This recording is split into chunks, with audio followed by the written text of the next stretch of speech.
Hi friends, जय जगन्नाथ। स्वागत करुच्ची विभु Odia tutorial channel को। तो पिला माने एनईपी 2020 न्यू सिलेबस अनुसार आम फर्स्ट सेमिस्टर रो पेपर 2 रो प्रथम यूनिट काव्य कवितार संज्ञा स्वरूप संपर्क में आम आलोचना करथिले एवं आजर क्लास रे आम आलोचना करिबा काव्यर प्रकारभेद संपर्क रे। तो जो माने आमर पूर्व वीडियो को देखी ना हो तो डिस्क्रिप्शन में लिंक पर क्लिक करके देखी नेब। तो चलतु देरी न करी आज क्लास टी आम आरंभ करवा। तो क्लास टी आरंभ करने पूर्व तो जो मैंने चैनल नुआ अच्छा एवं ही चैनल को सब्सक्राइब करूँ। काव्य कवितार प्रकारभेद। कविता को तार विषय वस्तु बा प्रकृति दृष्टि दुई भाग में विभक्त करा जाई पारे, यथा मनमय कविता बा व्यक्तिनिष्ठ कविता एवं तन्मय कविता बा वस्तुनिष्ठ कविता। व्यक्तिनिष्ठ बा मनमय कवितार अन्य नाम हेउची गीति कविता। तो पिला माने एटी कौन कहला ना कविता को तार विषय वस्तु बा प्रकृति दृष्टि दुई भाग में विभक्त करा जाई पारे। तो मन रखु सर्ट क्वेश्चन निहाती भाव आसपे कि प्रकृति दृष्टि कविता को केते भाग में विभक्त कराई एवं कौन कौन केते भाग विभक्त कराई ना दुई भाग में। कौन कौन ना मनमय कविता एवं तन्मय कविता। मनमय कविता को कौन कह जाए ना व्यक्तिनिष्ठ कविता एवं तन्मय कविता को आ कौन कह जाए ना वस्तुनिष्ठ कविता। व्यक्तिनिष्ठ व मनमय कवितार अन्य नाम हूँ कौन ना गीति कविता। बुझीपार पिला माने मनमय कविता बा गीति कविता।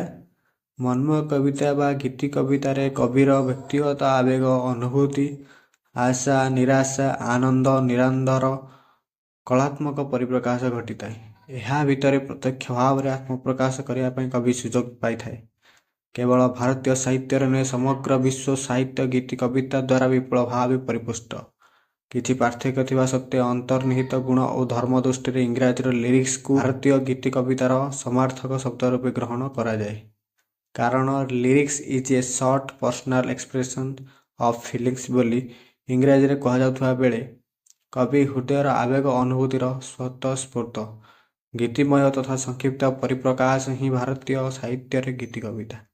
गीतिमयता बा सांगीतिकता मनमयता स्वतःस्फूर्तता और संक्षिप्तता जे गीति कवितार मुख्य धर्म यह प्रमाणित हुए यही संज्ञा। तो पिला माने कौन कहला ना मनमय कविता बा गीति कवितार कविर व्यक्तिगत आवेग बा अनुभूति आशा निराशा आनंद निरांदर कलात्मक परिप्रकाश घटी है। गीति कवितार कविर व्यक्तिगत आवेग बा से जा अनुभूति करिछि तार कलात्मक परिप्रकाश घटी है। यह भितर प्रत्यक्ष भाव आत्मप्रकाश करने कवि सुजोग पाई थाए। केवल भारतीय साहित्य नुहे समग्र विश्व साहित्य गीति कवितार विपुल भाव परिपुष्ट। लिरिक्स को भारतीय गीति कवितार समार्थक शब्द रूपे ग्रहण करा जाए। क्यों शब्द रूपे ग्रहण करा जाए ना समार्थक शब्द रूपे।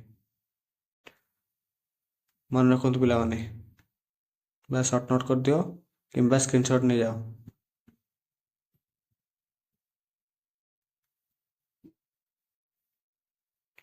भारतीय साहित्य रे गीति कवितार परंपरा बहु प्राचीन। साहित्यर बहुविध विभाव मध्य यह प्राचीनतम। यार प्रथम निदर्शन मिले वैदिक साहित्य रे, तापर प्राकृत अपभ्रंश दे यार क्रमिक विकास साधित हुए। कालक्रमे प्राकृत अपभ्रंश साहित्य ओडिया भाषा और साहित्य आत्मप्रकाश करे केतेक स्वतंत्रता सहित। अपभ्रंश गीति कविता चर्चा गीति और दोहा ओडिया लिखित साहित्यर आदि निदर्शन। अष्टम नवम शताब्दी ठारू एकादश शताब्दी मध्य एगुड़िकर उद्भव और विकास। यह पूर्व अर्थात लिखित साहित्य सृष्टि हेबा पूर्व ढगढमाली गीति प्रवचन कांदणा कृषक गीति दौड़ी गीति इत्यादि समृद्ध लोक साहित्य व कथित साहित्य प्रचलन थिला। लोकगीत और चर्चा साहित्य पर गीति कवितार विकास देखा मिले। ଷୋଡ଼ଶ ଶତାବ୍ଦୀର ପଞ୍ଚସଖା ସାହିତ୍ୟରେ। ଏହି ସମୟରୁ ଓଡ଼ିଆ ଗୀତି କବିତାର ଏକ ବିଧିବଦ୍ଧ ଭିତ୍ତିଭୂମି ସ୍ଥାପିତ ହୋଇଥିଲା। ତ ପିଲାମାନେ ଏଠି କ'ଣ କହିଲା ନା ଭାରତୀୟ ସାହିତ୍ୟରେ ଗୀତି କବିତା ହେଉଛି କ'ଣ ବହୁ ପ୍ରାଚୀନ ସାହିତ୍ୟର ବହୁବିଧ ବିଭାଗ ମଧ୍ୟରେ ଏହା ପ୍ରାଚୀନତମ। ଏହାର ପ୍ରଥମ ନିଦର୍ଶନ ମିଳେ ବୈଦିକ ସାହିତ୍ୟରେ। କେଉଁ ସାହିତ୍ୟରେ ନା ବୈଦିକ ସାହିତ୍ୟରେ। ତାପରେ ପ୍ରାକୃତ ଅପଭ୍ରଂଶ ଦେଇ ଏହାର କ୍ରମିକ ବିକାଶ ସାଧିତ ହୋଇଥାଏ। ପ୍ରାକୃତ ଏବଂ ଅପଭ୍ରଂଶ ଦେଇ ଗୀତି କବିତାର ବିକାଶ ସାଧିତ ହୋଇଥାଏ।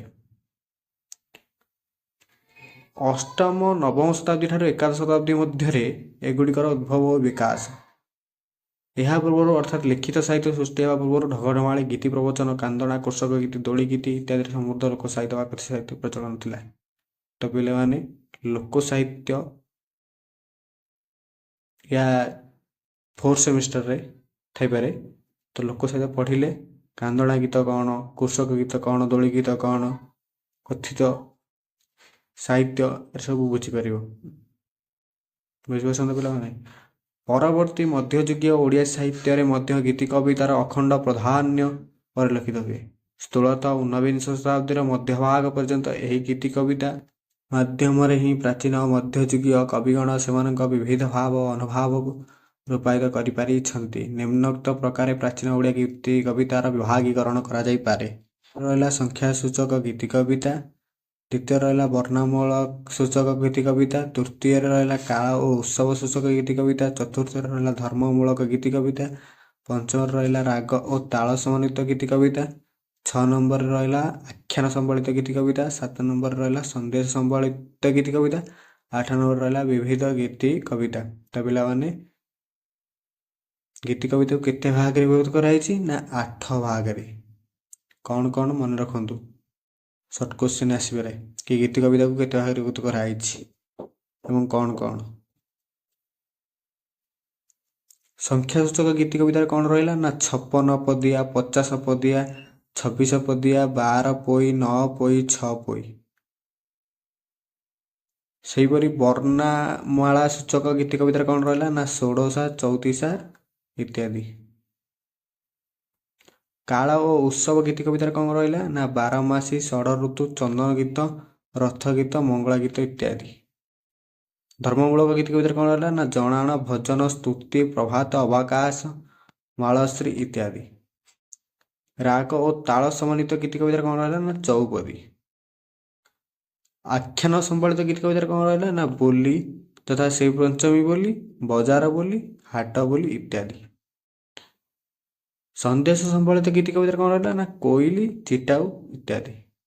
8 ନମ୍ବରରେ ବିବିଧ ଗୀତି କବିତାରେ କ'ଣ ରହିଲା ନା କାନ୍ଦଣା, ଢମାଳି ଗୀତ ଇତ୍ୟାଦି। ବୁଝିପାରୁଛନ୍ତି ପିଲାମାନେ, ଭଲ ଭାବରେ ମନ ଦେଇକି ବୁଝନ୍ତୁ। ଊନବିଂଶ ଶତାବ୍ଦୀରେ ଓଡ଼ିଶାରେ ଇଂରାଜୀ ଶିକ୍ଷାର ପ୍ରଚଳନ ହେବା ଫଳରେ ଏହି ବହୁବିଧ ଗୀତି କବିତା ଏକ ପ୍ରକାର ଅଚଳ ହୋଇପଡ଼ିଛି। ଇଂରାଜୀ ସାହିତ୍ୟ ପ୍ରଭାବରେ ପାଶ୍ଚାତ୍ୟ ଗୀତି କବିତାର ବିବିଧ ରୂପ ଅନୁକରଣ କରାଯାଇ ଆଧୁନିକ ଯୁଗର କବିମାନଙ୍କ ଦ୍ୱାରା ଓଡ଼ିଆରେ ଗୀତି କବିତା ରଚିତ ହେଉଛି। ଆଧୁନିକ କାଳରେ ରଚିତ ଗୀତି କବିତାକୁ ଏହାର ବିଷୟବସ୍ତୁ ଅନୁଯାୟୀ ବିଭିନ୍ନ ବିଭାଗରେ ବିଭକ୍ତ କରାଯାଇପାରେ, ଯଥା ଚିନ୍ତାମୂଳକ କବିତା, 2ରେ ରହିଲା ଭକ୍ତିମୂଳକ କବିତା, 3ରେ ରହିଲା ଦେଶପ୍ରେମମୂଳକ କବିତା, 4ରେ ରହିଲା ପ୍ରେମମୂଳକ କବିତା, 5ରେ ରହିଲା ପ୍ରକୃତିମୂଳକ କବିତା, 6ରେ ରହିଲା ଶୋକଗୀତି, 7ରେ ରହିଲା ଚତୁର୍ଦ୍ଦଶପାଦୀ କବିତା, 8ରେ ରହିଲା ସମ୍ବୋଧନ ଗୀତି, 9ରେ ରହିଲା ଲଘୁ ବୈଠକୀ କବିତା ଇତ୍ୟାଦି। ପିଲାମାନେ ବିଷୟବସ୍ତୁ ଅନୁଯାୟୀ ଗୀତି କବିତାକୁ 8 ଭାଗରେ ବିଭକ୍ତ କରାଯାଇଛି। ପ୍ରଥମଟି ହେଲା, ଆଉଥରେ ଶୁଣନ୍ତୁ, ଚିନ୍ତାମୂଳକ କବିତା, ଦ୍ୱିତୀୟରେ ରହିଲା ଭକ୍ତିମୂଳକ କବିତା, ତୃତୀୟରେ ରହିଲା ଦେଶପ୍ରେମମୂଳକ କବିତା, ଚତୁର୍ଥରେ ରହିଲା ପ୍ରେମମୂଳକ କବିତା, ପଞ୍ଚମରେ ରହିଲା ପ୍ରକୃତିମୂଳକ କବିତା, 6 ନମ୍ବରରେ ରହିଲା ଶୋକ ଗୀତି, 7ରେ ରହିଲା ଚତୁର୍ଦ୍ଦଶପାଦୀ କବିତା, 8ରେ ରହିଲା ସମ୍ବୋଧନ ଗୀତି, 9 ନମ୍ବରରେ ରହିଲା ଲଘୁ ବୈଠକୀ କବିତା। 8 ଭାଗରେ 9 ଭାଗରେ ବିଭକ୍ତ କରାଯାଇଛି। ତ ଏବେ ଆସିବା ଚିନ୍ତାମୂଳକ କବିତା। ଚିନ୍ତାମୂଳକ କବିତା ପୁଣି କ'ଣ ନା ଏହା ମୁଖ୍ୟତଃ ଦର୍ଶନ ଭିତ୍ତିକ। ଏଥିରେ କବି ଜୀବନ ଓ ଜଗତ ସମ୍ବନ୍ଧୀୟ ନିଜର ବ୍ୟକ୍ତିଗତ ଭାବ ଚେତନାକୁ ରୂପ ଦେଇଥାଏ। କବି ଭିତରେ ଥିବା ଉଚ୍ଚ ଦାର୍ଶନିକ ଚିନ୍ତାଧାରା ଏଥିରେ ପ୍ରକାଶିତ ହୋଇଥିବାରୁ ହୃଦୟାବେଗର ସ୍ପର୍ଶ ସେତେ ବେଶୀ ଅନୁଭୂତ ହୁଏ ନାହିଁ। ଏଥିରେ କବିର ଭାବନା ନିର୍ଦ୍ଦିଷ୍ଟ ସୀମା ଭିତରେ ନ ରହି ଅସୀମ ଜଗତରେ ବିଚରଣ କରେ। ଆଧ୍ୟାତ୍ମିକ ଜଗତର ଚିତ୍ରମାନ ସ୍ଥାନିତ ହୋଇ ଏହା ରହସ୍ୟାଚ୍ଛନ୍ନ ହୋଇପଡ଼େ। ଏହା କେବଳ ସ୍ୱତନ୍ତ୍ର ଗୋଷ୍ଠୀର ପାଠକମାନଙ୍କ ଦ୍ୱାରା ଆଦୃତ ହୁଏ। ଓଡ଼ିଆ ସାହିତ୍ୟରେ ଏହି ଧରଣର ଗୀତି କବିତାମାନଙ୍କ ସଂଖ୍ୟା ସେତେ ଅଧିକ ନୁହେଁ। ଭକ୍ତି କବି ମଧୁସୂଦନଙ୍କୁ ବହୁ କବିତା ଏହି ଶ୍ରେଣୀର। ସେଗୁଡ଼ିକ ମଧ୍ୟରେ ପଦ୍ମ, ଜୀବନ ଚିନ୍ତା, ଋଷିପ୍ରାଣେ, ଦେବାବତରଣ ଆଦି କେତୋଟିର ନାମ ଉଲ୍ଲେଖ କରାଯାଇପାରେ। ସବୁଜ ସାଥୀ ବୈକୁଣ୍ଠନାଥ ପଟ୍ଟନାୟକଙ୍କ ବାସର ଗୃହ ଯାତ୍ରା ସଙ୍ଗୀତ ମଧ୍ୟ ଏହି ଧରଣର। ସୀତାକାନ୍ତ ମହାପାତ୍ରଙ୍କର ଶବ୍ଦର ଆକାଶ, ହଂସ, ରାଜେନ୍ଦ୍ର କିଶୋର ପଣ୍ଡାଙ୍କ ଜୀବନ ପ୍ରୀତି ଇତ୍ୟାଦିରେ ଏହି ଶ୍ରେଣୀ ଅନ୍ତର୍ଭୁକ୍ତ।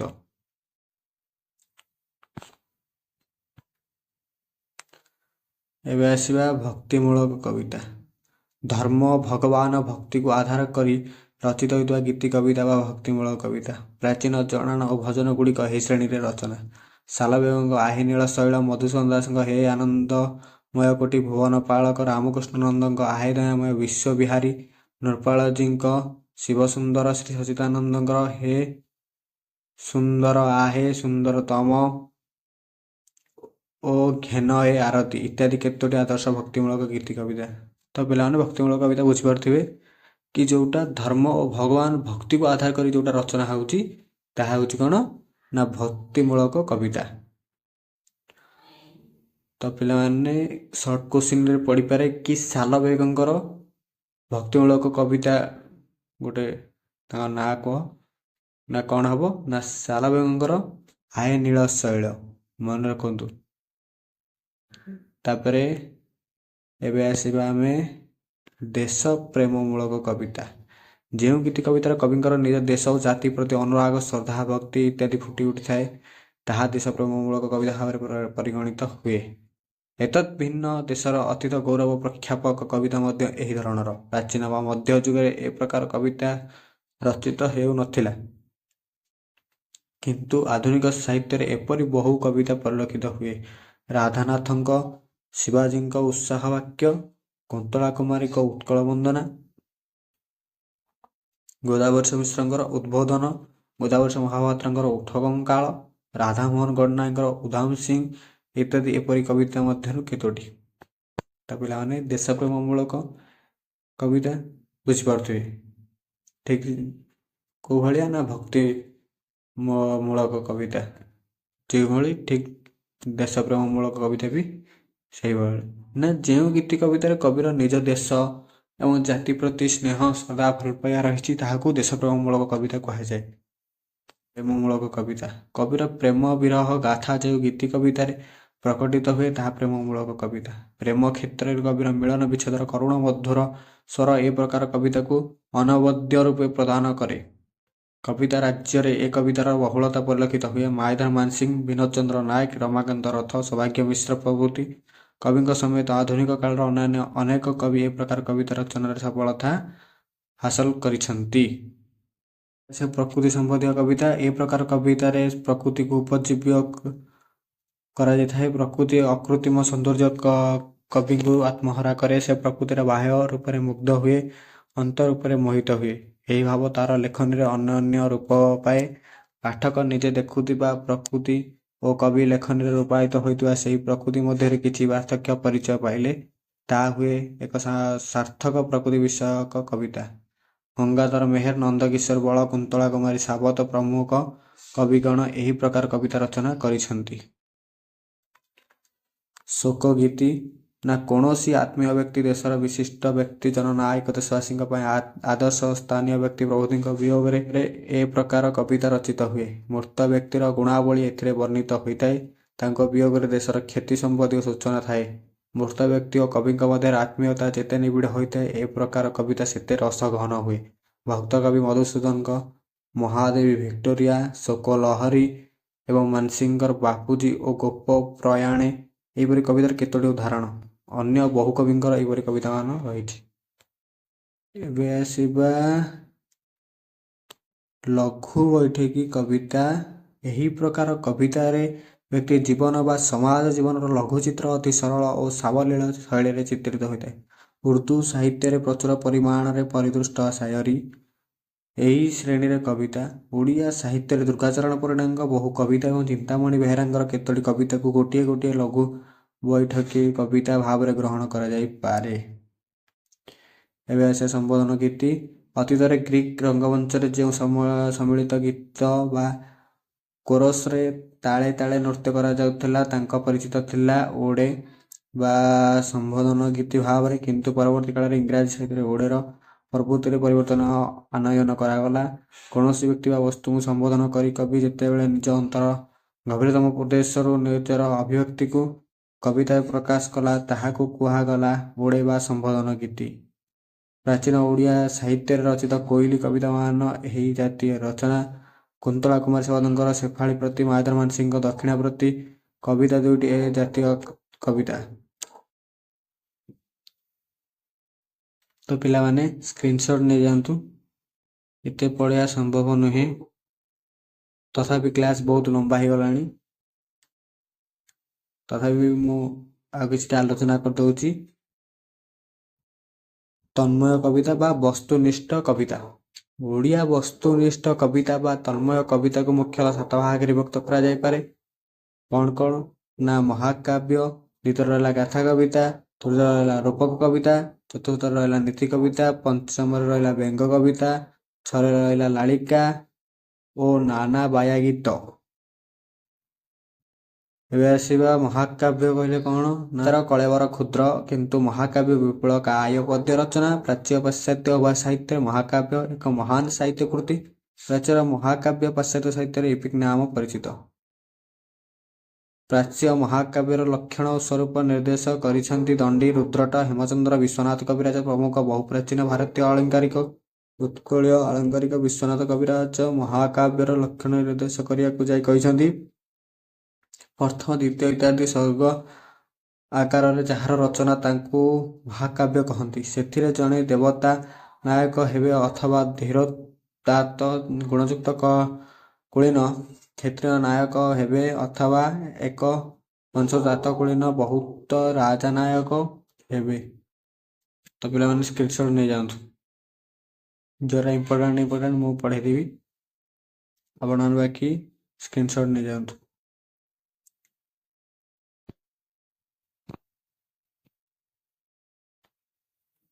ଦ୍ୱିତୀୟ ପଏଣ୍ଟ ହେଲା ପାଶ୍ଚାତ୍ୟ ମହାକାବ୍ୟକୁ କୁହାଯାଏ ଇପିକ୍। ଇପିକ୍ ଶବ୍ଦ ଇପୋସ୍ ଶବ୍ଦରୁ ଇଂରାଜୀ ରୂପାନ୍ତର, ଯାହାର ଅର୍ଥ ଶବ୍ଦ। ପରେ ଏହା ଅର୍ଥ ବିସ୍ତାର କରି ଏପିସୋଡରେ ପରିଣତ ହୋଇଛି ଏବଂ କାହାଣୀଧର୍ମୀ, ସଙ୍ଗୀତଧର୍ମୀ ଏବଂ ବୀରତ୍ୱ ବ୍ୟଞ୍ଜକ ଦୀର୍ଘ କବିତା ଅର୍ଥରେ ବ୍ୟବହୃତ ହୋଇଛି। ତ ପିଲାମାନେ ଏଇଟାକୁ ବି ସ୍କ୍ରିନଶଟ୍ ନେଇଯାଆନ୍ତୁ। ପାଶ୍ଚାତ୍ୟ ମହାକାବ୍ୟକୁ ଇଂରାଜୀରେ କ'ଣ କୁହାଯାଏ? ନା ଇପିକ୍। ତ ମନେ ରଖନ୍ତୁ ପିଲାମାନେ, ସର୍ଟ କୋଶ୍ଚିନ୍ ଆସିପାରେ। ସ୍କ୍ରିନଶଟ୍ ସବୁ ନେଇଯାଆନ୍ତୁ।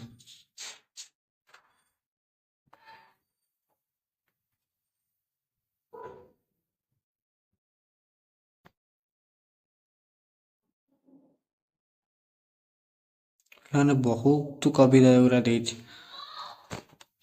ଆପଣମାନେ ଟିକେ ଟିକେ ଆଲୋଚନା କରିକି ଲେଖିଦେବେ, କାହିଁକିନା 5 ମାର୍କିଆ ଲଙ୍ଗ କୋଶ୍ଚିନ୍ ପଡ଼ିବ। ପୂର୍ବରୁ 15 ମାର୍କିଆ କୋଶ୍ଚିନ୍ ପଡ଼ିଥିଲା, ତ ଯେଉଁଥିପାଇଁ କି ଏକ୍ସପ୍ଲେନ୍ କରିକି ଲେଖା ହେଉଥିଲା। ତ ଆପଣମାନେ ଖାଲି ଟିକେ ଟିକେ ସଂକ୍ଷେପରେ ଲେଖିଦେବେ, ସ୍କ୍ରିନଶଟ୍ ନେଇଯାଆନ୍ତୁ।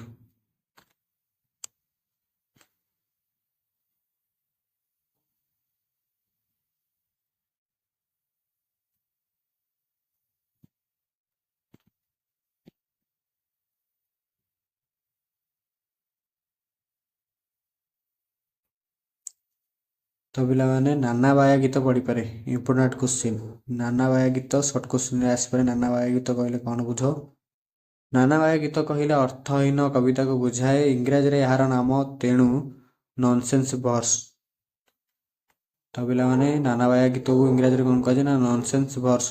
ପିଲାମାନେ ଶୁଆଇ ପକାଇବା, ଦୁଷ୍ଟ ନ ହୋଇ ଶାନ୍ତ ଶିଷ୍ଟ ଭାବେ ଖେଳିବା ପାଇଁ ଯେଉଁ ଗୀତମାନ ବୋଲାଯାଏ ତାହାକୁ ଇଂରାଜୀରେ ନର୍ସରୀ ରାଇମ୍ କୁହାଯାଏ।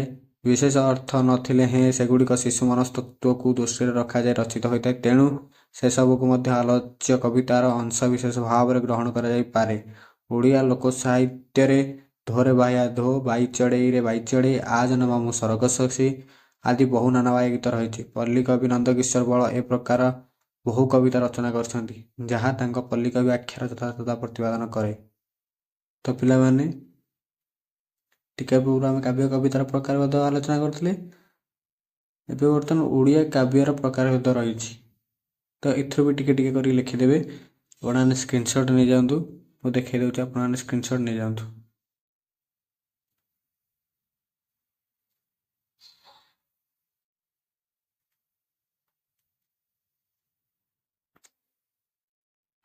ତ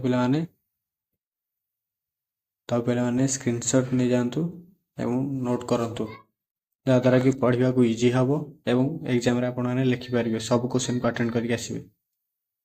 ତ ପିଲାମାନେ ବ୍ୟସ୍ତ ହୁଅନ୍ତୁ ନାହିଁ, ମୁଁ ତୁମ ସହିତ ସବୁବେଳେ ଅଛି, ରହିଥିବି ମଧ୍ୟ।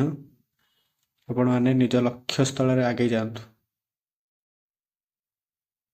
ତ ରହିଲି ପିଲାମାନେ, କ୍ଲାସ୍ଟି ଭଲ ଲାଗିଥିଲେ ଲାଇକ୍ ସେୟାର କରିବେ ଏବଂ ଆମ ଚ୍ୟାନେଲକୁ ଯଦି ନୂଆ ଆସିଥିବେ ତ ପ୍ଲିଜ୍ ଚ୍ୟାନେଲକୁ ସବସ୍କ୍ରାଇବ୍ କରି ଅଲ୍ ନୋଟିଫିକେସନ୍ ଉପରେ କ୍ଲିକ୍ କରିଦିଅନ୍ତୁ, ଯାହାଦ୍ୱାରା କି ଏହିଭଳି ନୂଆ ନୂଆ କ୍ଲାସ୍ ଆପଣମାନେ ପାଇପାରିବେ। ତ ରହିଲି, ଧନ୍ୟବାଦ, ଜୟ ଜଗନ୍ନାଥ।